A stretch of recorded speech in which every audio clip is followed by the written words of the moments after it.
itu, saudara-saudara, demi kemurahan Allah, aku menasihatkan kamu supaya kamu mempersembahkan tubuhmu sebagai persembahan yang hidup, yang kudus, dan yang berkenan kepada Allah. Itu adalah ibadahmu yang sejati. Janganlah kamu menjadi serupa dengan dunia ini, tetapi berubahlah oleh pembaharuan budimu, sehingga kamu dapat membedakan manakah kehendak Allah, apa yang baik, yang berkenan kepada Allah, dan yang sempurna. Mari kita berdoa. Tuhan, di bawah kaki-Mu dan di dalam kemurahan-Mu kami ada di tempat ini saat ini. Bersyukur atas pertolongan Tuhan, bersyukur atas anugerah demi anugerah yang Tuhan sudah berkenan limpahkan bagi kami. Bersyukur atas tuntunan Tuhan sampai saat ini di tempat ini, saat dimana kami akan mengayunkan langkah pertama, memulai Sekolah Tinggi Teologi Raja Wali Aras Thamar Indonesia di Batam. Kami bersyukur karena jika tanpa Tuhan maka kami tidak dapat melakukan apa-apa. Jika tanpa pertolongan Tuhan maka ini semua tidak akan jadi seperti sekarang. Maka di awal dari perjuangan ini kami bersyukur kepada Tuhan, dan kami mau merendahkan hati kami, membuka telinga kami untuk mendengarkan firman Tuhan.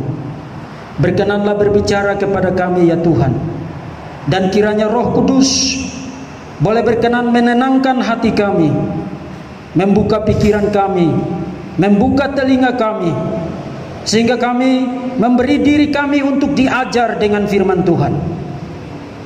Beri kami hati yang lembut ya Tuhan, dan beri kami telinga seorang murid, supaya Engkau berbicara kepada kami, berbicara kepada pikiran kami, berbicara kepada hati kami, berbicara kepada niat kami, berbicara kepada motivasi kami, berbicara kepada seluruh eksistensi kami melalui firman Tuhan. Kuasailah kami saat ini ya Tuhan, dan kiranya Engkau mempermuliakan nama-Mu melalui jam pemberitaan firman Tuhan. Di dalam nama Bapa, Putra, dan Roh Kudus, kami siap mendengarkan firman Tuhan. Amin.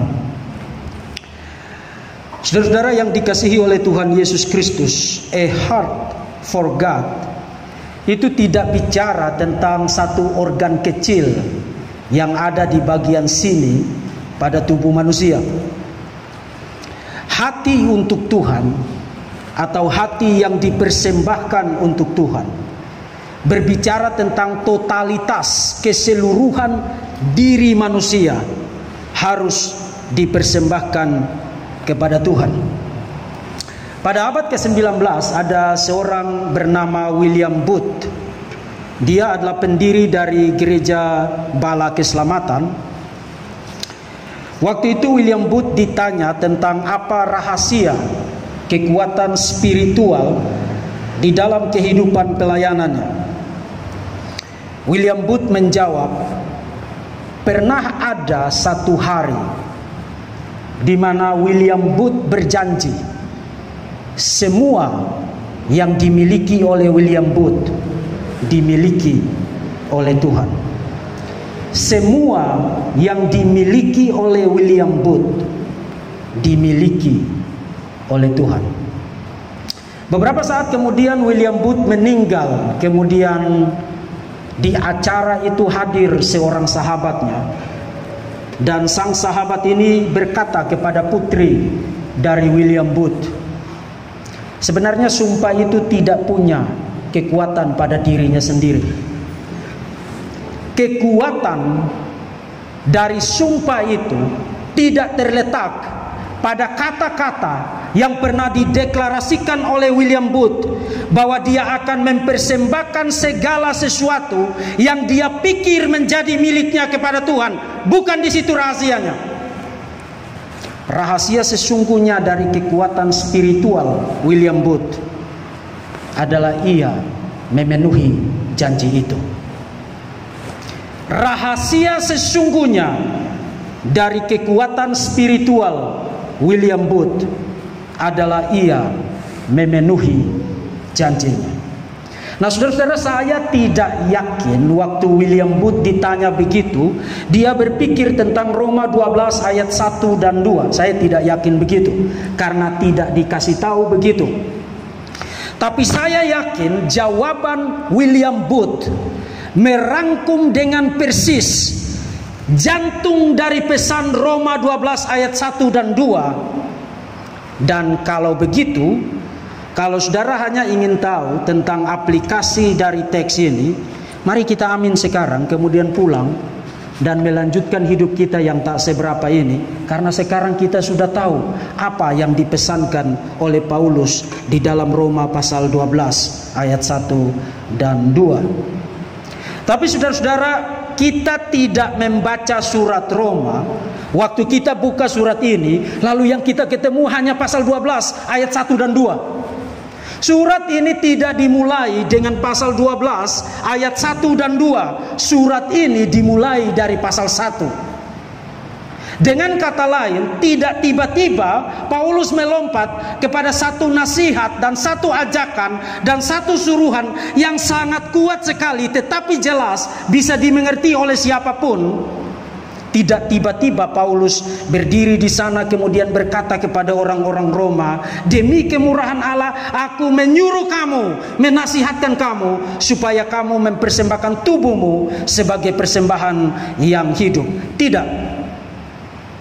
Paulus tidak menulis surat ini sebagai seorang polisi moral yang hanya peduli dengan kelakuan saudara, tapi tidak peduli dengan apa yang mengakibatkan dan yang melahirkan kelakuan itu. Paulus juga tidak menulis surat ini sebagai seorang motivator yang menjejali saudara dengan kata-kata yang bagus, seperti kembang gula, besar dan warnanya indah tetapi buruk untuk kesehatan spiritualitas Anda. Surat ini di dalam sejarah dan sampai sekarang disebut sebagai kompendium teologi Paulus. Dengan kata lain, yang kita baca di pasal 12 ayat 1 dan 2 bukan hanya sebuah nasihat, bukan pula sekadar sebuah teologi, tapi saya menyebutnya teologi nasihat. Dan karena itu saya akan mengajak kita melihat 3 teologi nasihat dari 2 ayat pasal 12 surat yang ditulis Paulus kepada jemaat di kota Roma. Pertama, kalau saudara baca 2 ayat ini, proposisi teologis pertama yang saudara harus lihat dari 2 ayat penting ini adalah bahwa hidup ini selalu ada pemiliknya. Dan pemiliknya itu bukan diri kita sendiri. Satu kali lagi, hidup ini selalu ada pemiliknya. Dan pemilik dari hidup ini bukan diri kita sendiri. Saudara-saudara, kita hidup dalam satu zaman amnesia, lupa ingatan, dan zaman kepura-puraan. Kita bernapas, kita berjalan, kita berkiprah, kita tertawa, kita menangis, kita meratap, kita bersorak, kita bergegap gempita. Tapi itu tidak lebih daripada seperti ayunan langkah raja yang pernah ditulis oleh Christian Andersen dalam satu novel berjudul The Emperor's New Clothes. Di dalam novel itu, Anderson berkisah tentang ada satu raja, seorang raja yang cukup bodoh untuk dibodohi oleh beberapa tukang jahit. Tukang jahit abal-abal itu datang kepada raja kemudian bilang begini, saya akan jahit bagi kamu satu jubah yang hanya bisa dilihat oleh orang yang sangat bijaksana. Kalau kamu tidak bisa lihat jubah itu berarti kamu goblok. Itu berarti kamu tidak bijaksana. Itu berarti kamu jahat. Jadi hanya mereka yang baik, hanya mereka yang berhikmat, hanya mereka yang bijaksana yang bisa melihat jubah itu. Kemudian para tukang jahit abal-abal itu berpura-pura memintal, memasang alat penenun, bekerja siang dan malam, padahal sebenarnya mereka tidak melakukan apa-apa.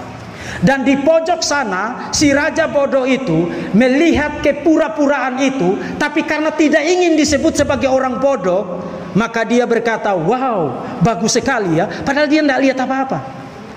Dan di samping raja bodoh itu ada para pembesarnya yang juga tidak ingin disebut sebagai orang bodoh. Mereka juga ikut bergumam, berkata satu sama lain, wow, bagus sekali, padahal mereka sebenarnya tidak melihat apa-apa. Tiba saatnya raja itu akan berjalan, diarak dengan semarak di hadapan rakyatnya. Dia berjalan dengan gagah, seakan-akan dia mengenakan satu jubah paling spektakuler di dalam sejarah peradaban manusia. Dan rakyat yang mengerumuni jalan itu, menyoraki raja itu, karena sama-sama tidak ingin disebut sebagai orang bodoh, mereka sama-sama berteriak, waduh, bagus sekali jubah raja ini. Hingga tiba saatnya ada satu anak kecil berlari dari belakang, menerobos kerumunan itu, berdiri persis di hadapan raja yang sedang lewat. Kemudian dengan polos anak kecil itu berkata, raja telanjang, raja tidak berpakaian, raja tidak mengenakan apapun. Saudara-saudara, diperlukan teriakan nan lugu dan polos dari seorang anak kecil yang membangunkan kita dari kepura-puraan di dalam dunia yang serba bertopeng ini. Dan yang kita baca dari Roma 12 ayat 1 dan 2 adalah seperti teriakan anak kecil yang polos itu membangunkan kita. Persembahkanlah tubuhmu seluruhnya kepada Tuhan, sebab itu adalah ibadahmu yang sejati.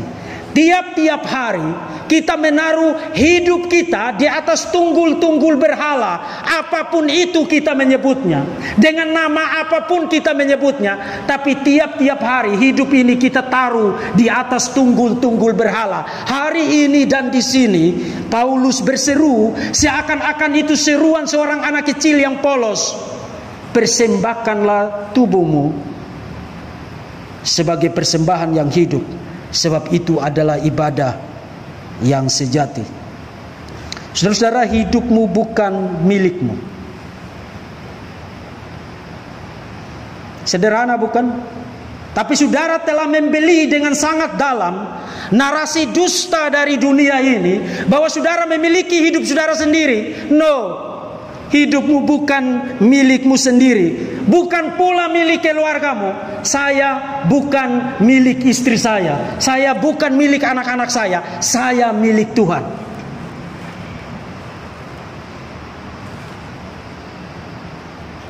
Hidup ini bukan milik siapapun. Hidup ini paling ultimate adalah milik Tuhan. Sebab apa saudara? Satu ayat persis sebelum ayat 1 dan 2 kita membaca di bagian akhir pasal 11. Paulus berkata, sebab segala sesuatu adalah dari Dia dan oleh Dia dan kepada Dia, bagi Dialah kemuliaan sampai selama-lamanya. Pasal 11 ayat yang ke-36. Jadi yang pertama, hidup ini selalu ada pemiliknya, dan pemilik dari hidup ini bukan diri kita sendiri, tetapi Tuhan. Yang kedua, Tuhan bukan hanya memiliki hidup kita, tapi Tuhan berhak mengklaim seluruh hidup kita sebagai miliknya. Saudara, tidak sulit untuk kita percaya hidup kita milik Tuhan, betul? Tidak sulit bagi kita untuk percaya bahwa hidup kita itu punya Tuhan. Tidak sulit. Karena kita telah dibiasakan sejak kecil, sejak sekolah minggu, bahwa Tuhan adalah pencipta segala sesuatu dan Dia memiliki segala sesuatu. Tapi apa yang paling sulit? yang paling sulit adalah menyerahkan seluruhnya kepada Tuhan.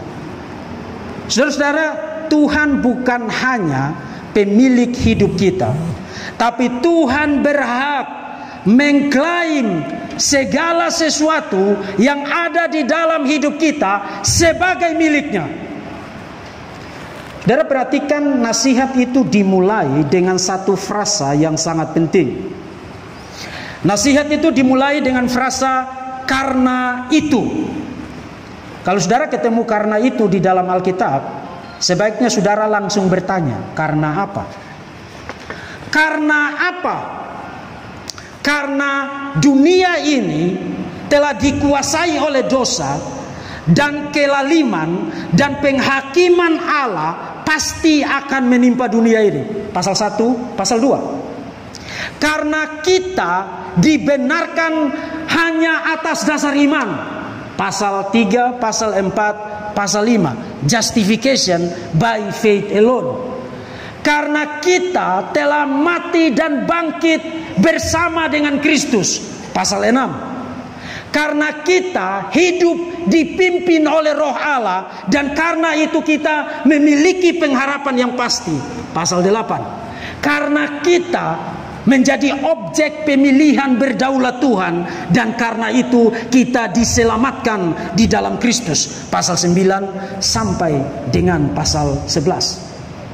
Nah, kasih tahu saya, dengan semua yang Tuhan sudah lakukan bagi kita di dalam Kristus anak tunggalnya, buah hatinya, kekasihnya, milik terbaiknya, yang telah Dia utus datang ke dalam dunia, mati secara terhina di atas Kalvari untuk kita, bangkit, naik ke surga, duduk di sebelah kanan Allah Bapa sebagai hakim, sebagai mediator, sebagai raja, sebagai imam besar satu-satunya. Kasih tahu saya, kelayakan macam apa lagi yang perlu dimiliki oleh Tuhan untuk mengklaim bahwa seluruh hidup ini harus dipersembahkan kepada Tuhan.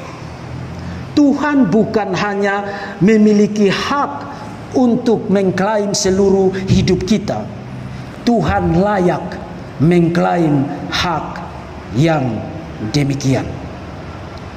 Saudara, kita cenderung hidup seperti kapal yang terpecah. Haluannya ke utara, deknya ke barat, kemudinya ke selatan, tiang layarnya miring ke tenggara barat laut. Itu kehidupan yang bukan hanya rusak, tapi kehidupan yang tidak menarik.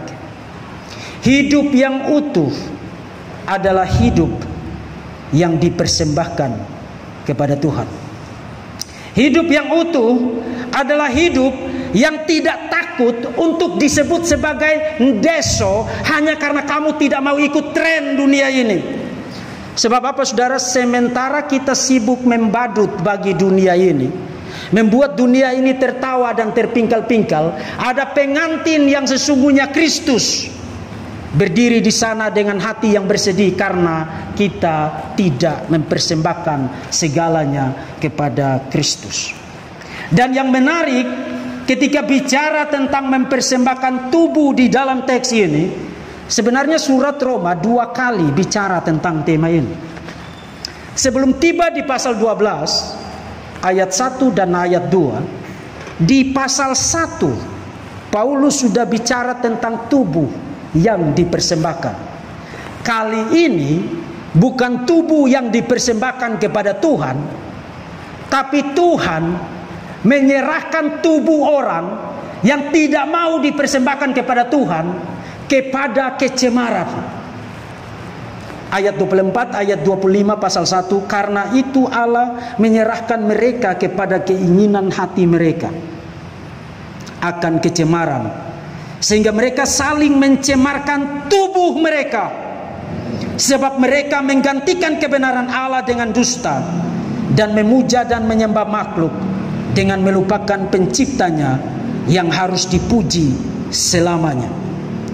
Dengan kata lain, kalau di pasal 12 ayat 1 Paulus bicara tentang kita harus mempersembahkan tubuh kita kepada Tuhan, di pasal 1 Tuhan yang menyerahkan tubuh kita yang tidak mau dipersembahkan kepada Tuhan kepada kecemaran. Saudara-saudara, hidup yang tidak dipersembahkan kepada Tuhan akan dipersembahkan Tuhan kepada kecemaran. Simple. Satu kali lagi, hidup yang tidak mau dipersembahkan kepada Tuhan akan dipersembahkan Tuhan kepada kecemaran. Kenapa? Karena hidup ini selalu ada pemiliknya. Kalau pemiliknya bukan Tuhan, maka pemiliknya adalah kecemaran.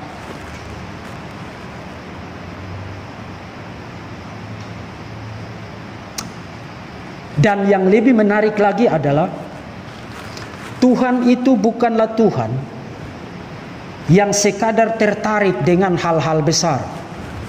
Pelayanan, ibadah, pekerjaan, keluarga, dan lain sebagainya. Hal-hal yang besar, yang signifikan, yang kelihatan. Tuhan itu bukanlah Tuhan yang sekadar tertarik dengan hal-hal yang besar. Dan kadang-kadang kita berpikir Tuhan hanya tertarik dengan hal-hal besar. Misalnya seperti yang kita lakukan sekarang. Itulah sebabnya kita ibadah hal besar, tapi cara kita bicara dengan orang-orang kecil itu cara bicara yang mendukakan hati Tuhan. Itulah sebabnya kita berdoa hal besar, tapi pada area-area yang detail kita lebih suka berdosa ketimbang taat kepada Tuhan. Hal kecil. Itulah sebabnya kita bekerja hal besar, tapi kita menghabiskan uang kita untuk hal-hal yang sia-sia, hal kecil. Kenapa? Karena kita cenderung berpikir yang penting besar-besar itu beres, yang kecil-kecil dan yang detail-detail itu tidak beres, tidak apa-apa. Hari ini saudara-saudara, Tuhan bukan hanya ingin mengklaim hal-hal besar dari hidup kita, tapi bahkan sampai pada area yang paling kecil dan paling detail sekalipun dari hidup kita harus diklaim sebagai milik Tuhan dan harus dipersembahkan kepada Tuhan.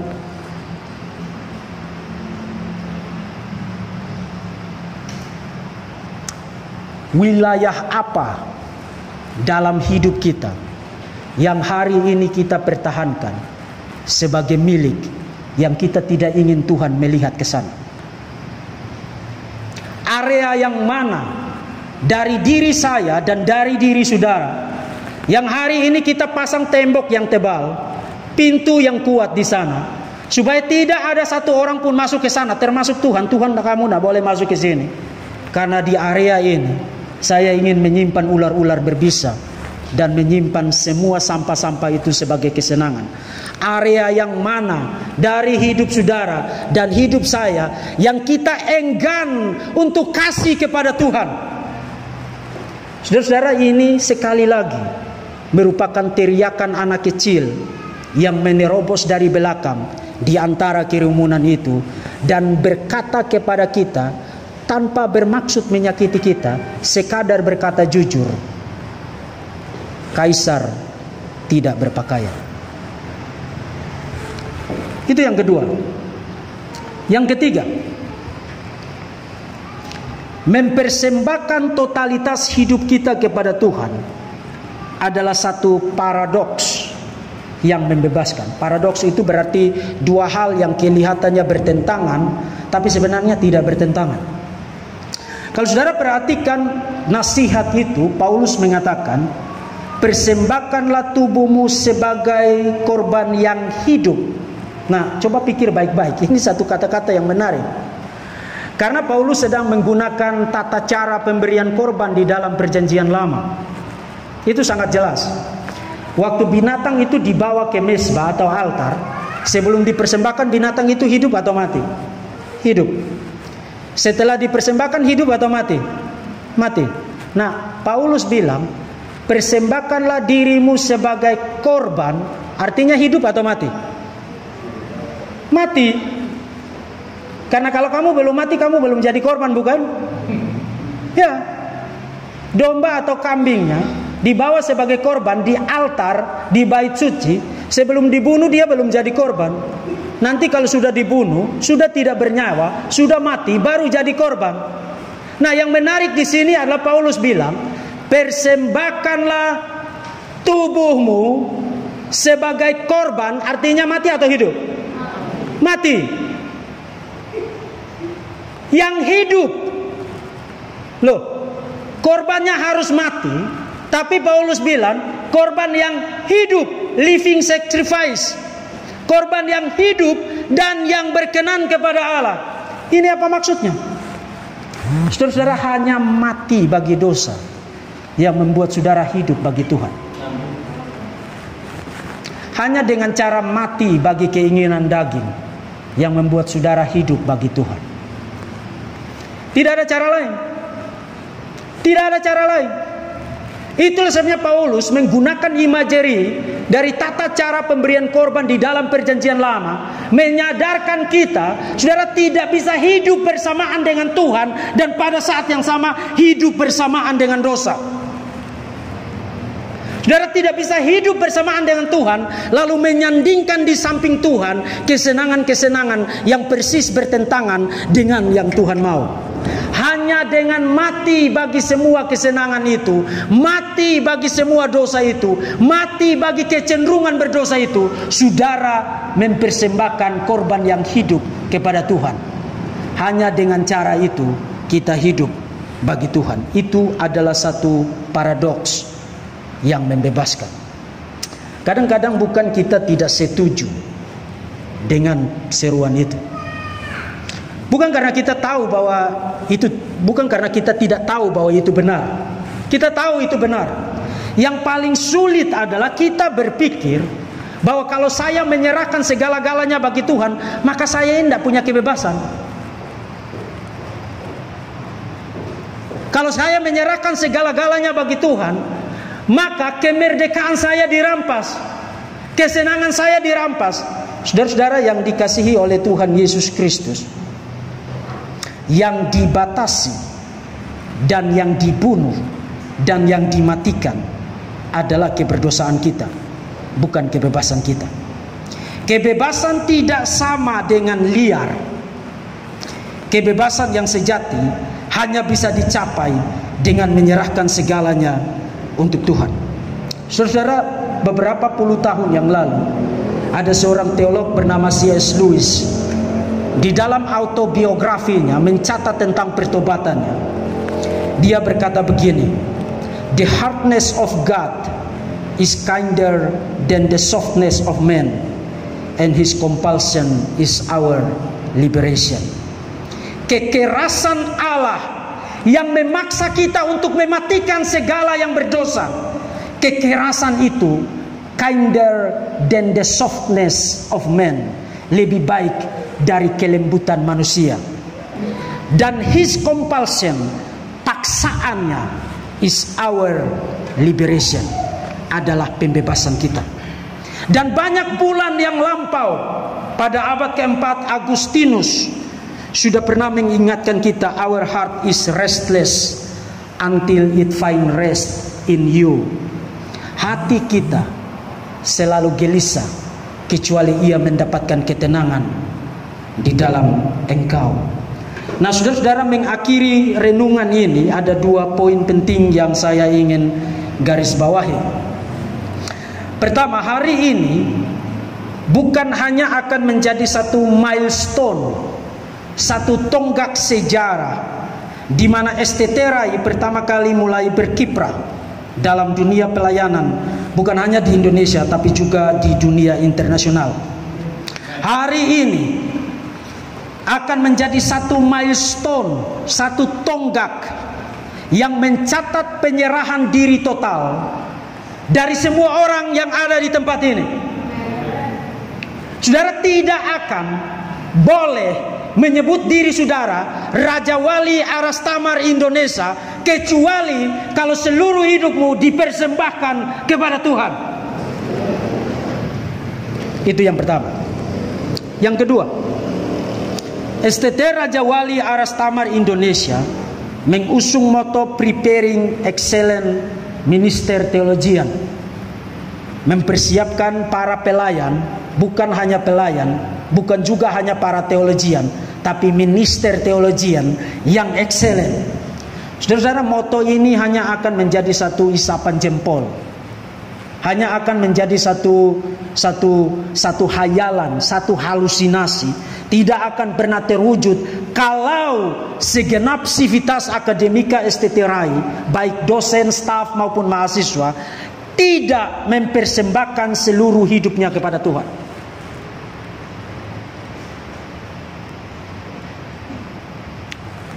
Dan itu berarti, saudara-saudara yang dikasihi oleh Tuhan Yesus, pada momen bersejarah ini, saya ingin supaya STT Raja Wali Aras Thamar Indonesia memulai kiprahnya bukan hanya secara akademik, tapi juga secara pastoral, secara misi, secara kehidupan praktis sehari-hari.